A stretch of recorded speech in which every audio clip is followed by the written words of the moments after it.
Hello everyone. Today's talk is titled Meetings with the Gods of Thought. And so before I get into what this imagery could mean, let us think of our greatest sense of naturalness that we can come from. So what that means is you paying attention to yourself and you're like, okay, this is what natural means to me, just going into that state. And by listening in that manner, you will see that you will not try to get too caught by my words, but you will observe my words like a performance in front of you. And you will then consciously receive whatever you want from it. So when we speak of meetings with the gods of thought, these are certain moments that Mr.Within suggests in a mystic's life where he begins to be aware of what is thought. Many people say, I'm a thinker. There's a thought here. That's the I. That's me. I'm a thought, yeah. So people have that mentality. But you begin to see some people have that mentality and they are comfortable in it, but after some time, they begin to see, what is thought? What is this I? And so the mystic is born, that person who's loving to get to know the unknown of himself, not the unknown of anything else. You're not searching some creature in the dark. You are diving into your existential construction. You are observing your moment and all manifestation, and you are in a sense surrendering that to the next moment, and it's happening every moment. So by consciously being aware that there's a moment in the human experience where the human experience begins to look at the idea and says, wait a minute, there's an experience going on that's not an idea. When this self-awareness comes and becomes selfless, it's that moment where you are aware that you are here physically. You're aware that there's a sense of thought, but you're also aware there's an observer of that thought. Do you see? And so it's as if when you become aware of observance, when you let life just naturally happen and just perceive it very comfortably through the stillness and silence of your being, you begin to see the intelligence behind the intelligence. Wisdom becomes the depth of your vision, not something you read. It becomes the value of your human experience in complete awareness.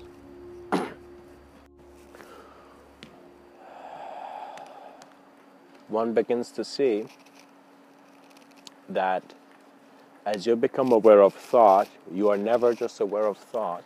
You're aware of that which is constantly creating a new consideration of your thought, which is your new moment. When we become aware of this, we see how our consciousness must go. It's as if it must be through a confrontation of a multidimensional personality. So mankind right now, he must work with what he has, and guess what he has? He has a lot of personalities. Every person has a different sense of self in every environment they're in. So it's now becoming a matter of you being aware of what is here. And then that is your clarity of vision. Not what someone tells you here is here, not what someone says this is how the formula is for it to be here. Even though both are real in some aspects. Both religion has a complete channel to truth, so you can look at that reality and begin to see what it is and see a value and truth to it. And again, with science, you can too see a value of truth. But you must pay attention to the nature of the observer rather than the doctrine and the dogma, which can be bashed infinitely. Do you know how many negative judgments I can have about some idea? Do you know? But I tend not to. Because I know the Creator is not here to just constantly deconstruct. What that means is sometimes your creation must be an allowance of your lack of creation, but observance to how a phenomena is, and that movement comes into higher forms of progression.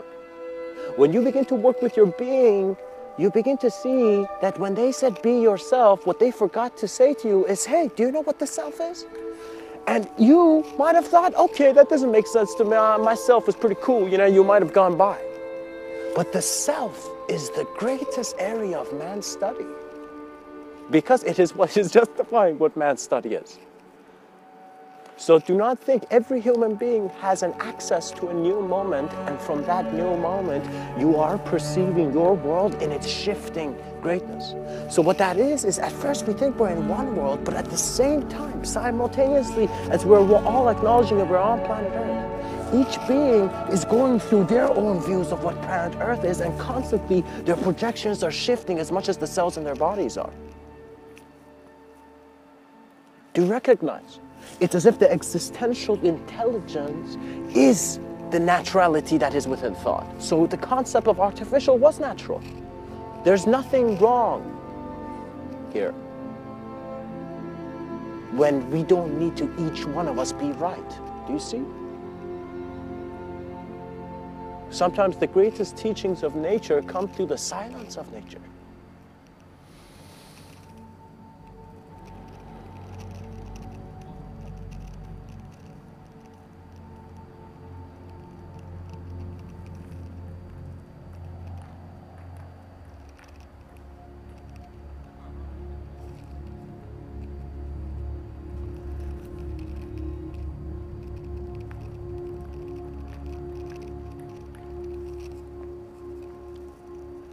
Be aware that you have always been aware.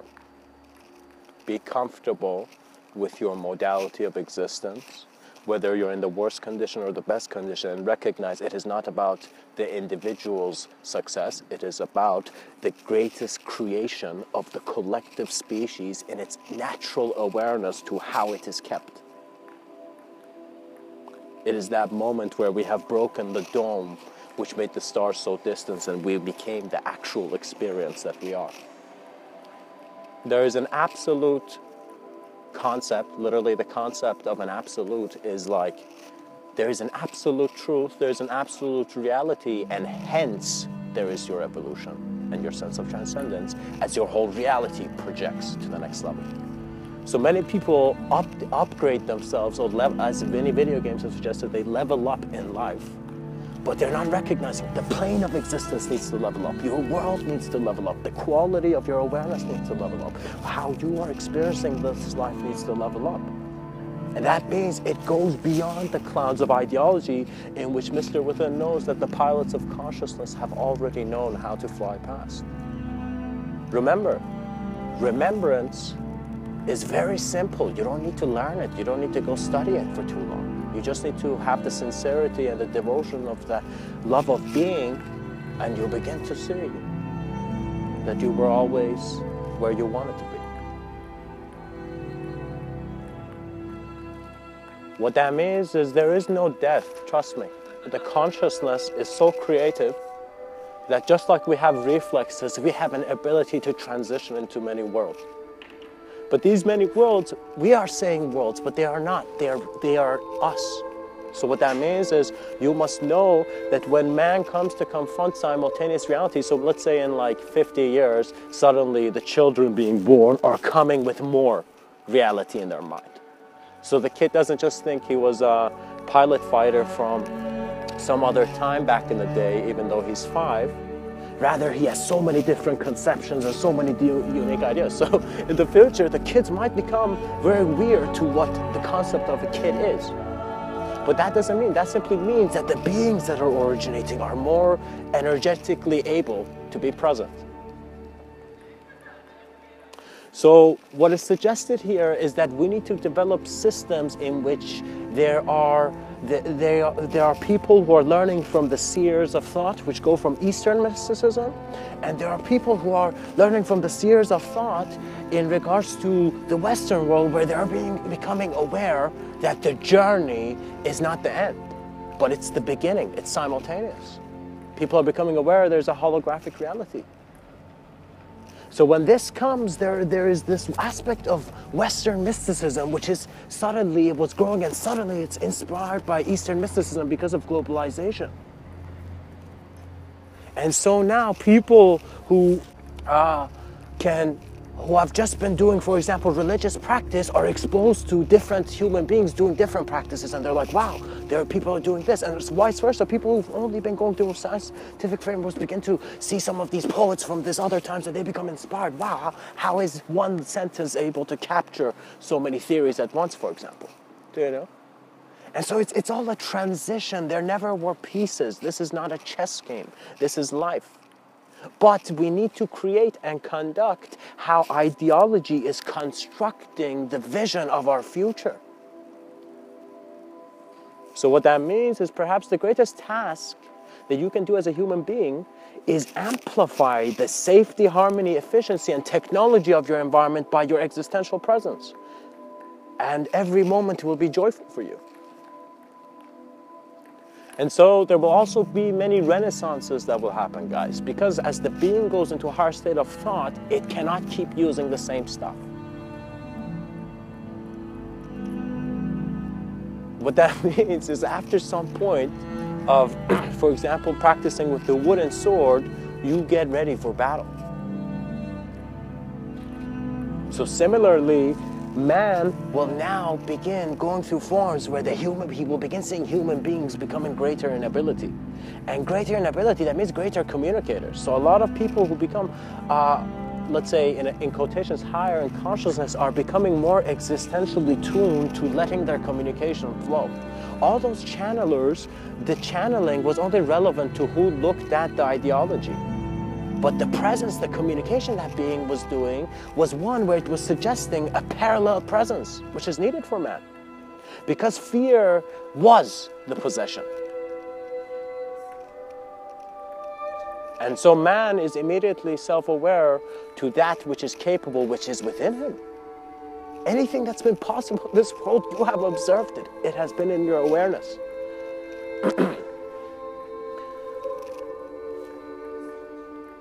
Our educational systems, and just simply as human beings, we need to develop a form of new resurrection in language. What that means is the language of the modern Western world is not very allowing certain concepts to be present.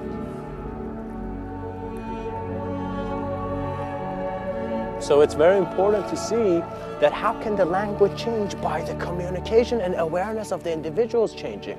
So what is very important is how the human species is conducting itself and conducting the communication that is leading to the environment where decisions are being observed from and taken from.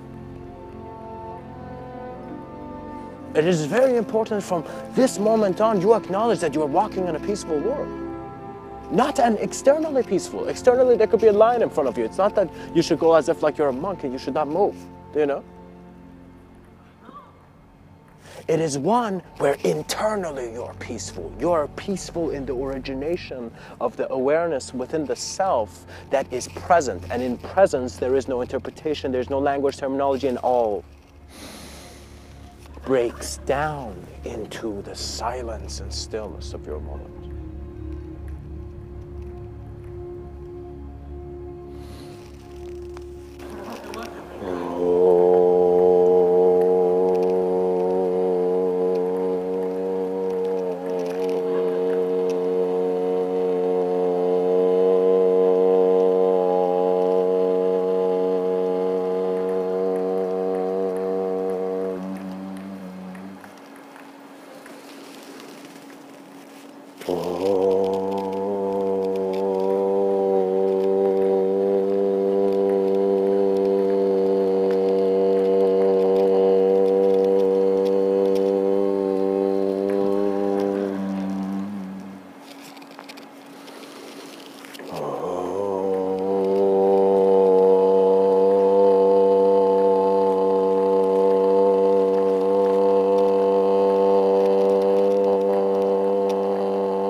Everything is very clear. Man knows what must be done.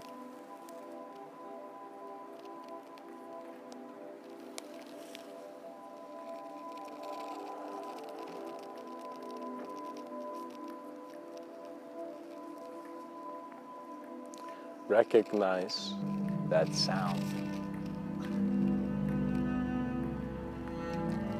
is part of the projection of movement for you in this reality. and become aware that when you are looking out in this world, there is an aspect of you that is gaining an experience of an observer. Whether it's a conscious observer, as if you are observing, let's say, a plant, you're walking in the park, you're looking at a tree, or whether it's an unconscious where you are a greater aspect of your collective intelligence is aware that you are aware of a plant. And so it's as if multidimensionality never had to be taught to you because you were it, if it wasn't your capacity. If you as a being came here to have that amount of experiential opening.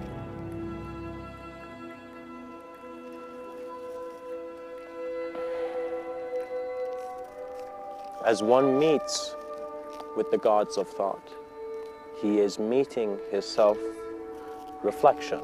He is observing how he has been keeping every idea into conscious view. But as you become aware of what consciousness is, there is no longer imagery that is distracting or wasting time. There's no longer a guy in a suit, a hippie, or anything else. It is just the being becoming aware that humanity has been his own interpretation. And what is it beyond the definitions that make the blind buy expensive canes?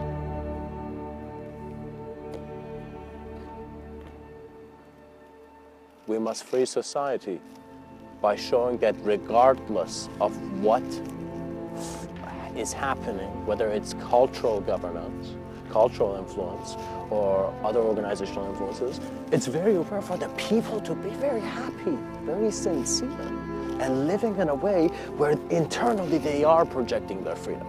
So what that means is that that moment when the lands of, for example, certain people were being destroyed.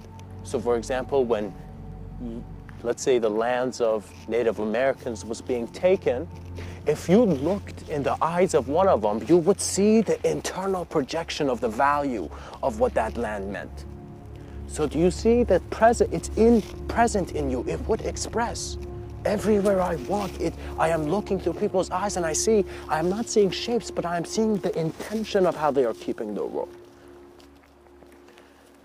And so we are all very playfully the beings that are holding the human idea afloat. We're just keeping it here. How are we choosing to keep our ideology here? It was very interesting for me, very profound actually. In my life, pretty much my journey through life so far, there was a moment where in this Tibetan book, I read this concept of a treasure revealer.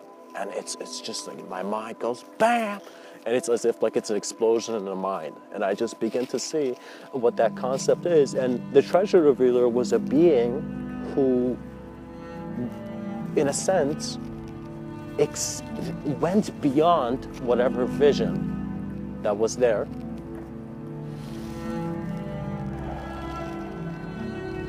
and brought back something that was known.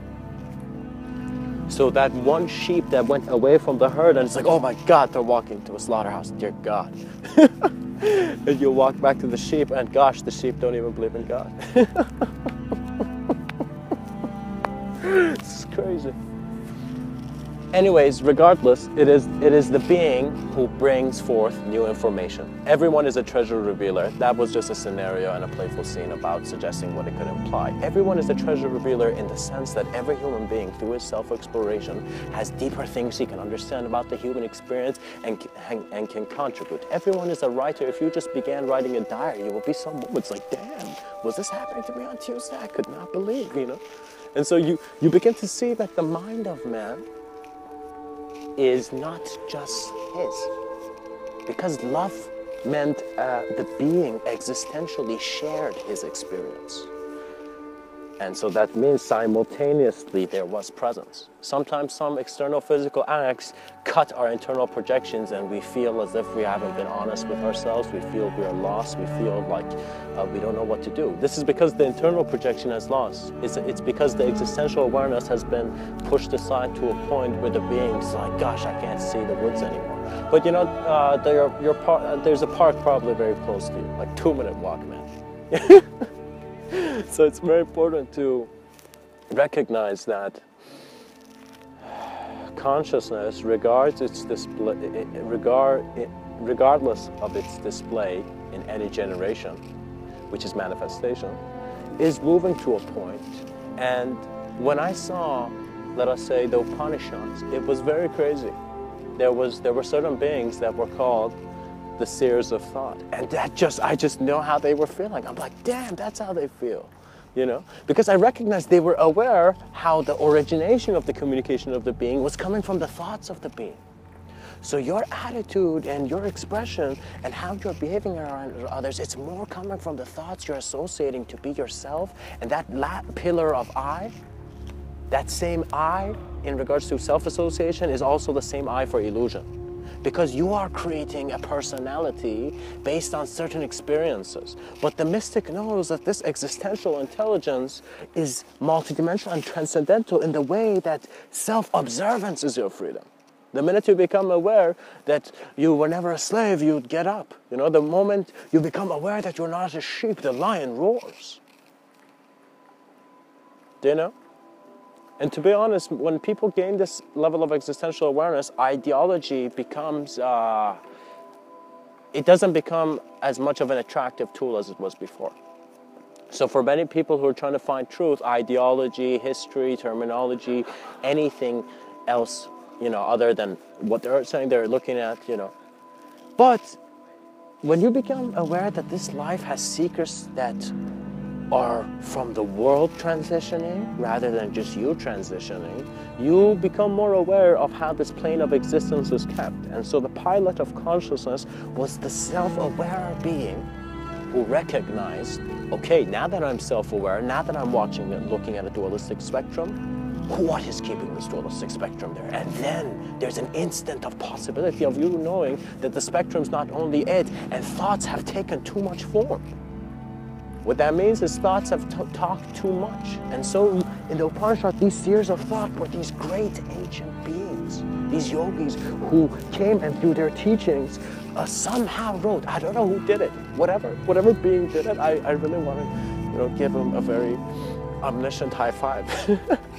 Because it was a very important task. It was a gift for human consciousness. Because the beings who were the seers of thought were so aware of manifestation taking form, in other words, reality coming into place as the collective presence of that environment, that they allowed that form of intelligence to come.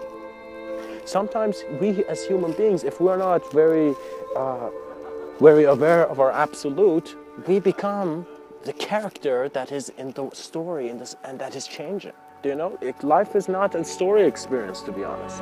This concept of a story is just an idea. An idea is a projection. So the minute I turn projection off, the minute you go into, for example, that moment in nature and you turn off everything and silently and in stillness and in nothing, in a sense of having nothing, very simply, you just sit down and observe yourself as a simple man. And observe yourself even beyond the ideas of man, and observe yourself as a simple being and just being present. And then you begin to see, wow, I've been letting so many people say something to me. We've been making too much of a big deal about failure and success, right and wrong. To be honest, the human being is efficient in its activation of experience. So we need to amplify the quality of our experience and become self-aware, and self-awareness can happen in an instant of your knowing, but it requires a trust in also what you don't know. So many people, when they hear talks such as mine and others, they are inspired to do something about their life. But what Mr.Within is suggesting, instead of thinking about doing too much, wherever you exist, observe the nature of thought. And you will see that you will be meeting with the gods of thought, the seers of thought. That collective knowing, formless presence that is the manifestation. They are connected in the sense that just like how your eyes are keeping that tree in front of you, similarly, you are kept here by a greater intelligence of projection. And so when man looks at infinity, he can't ignore infinity looking back. You were never lost when you were found. Much blessings. Namaste.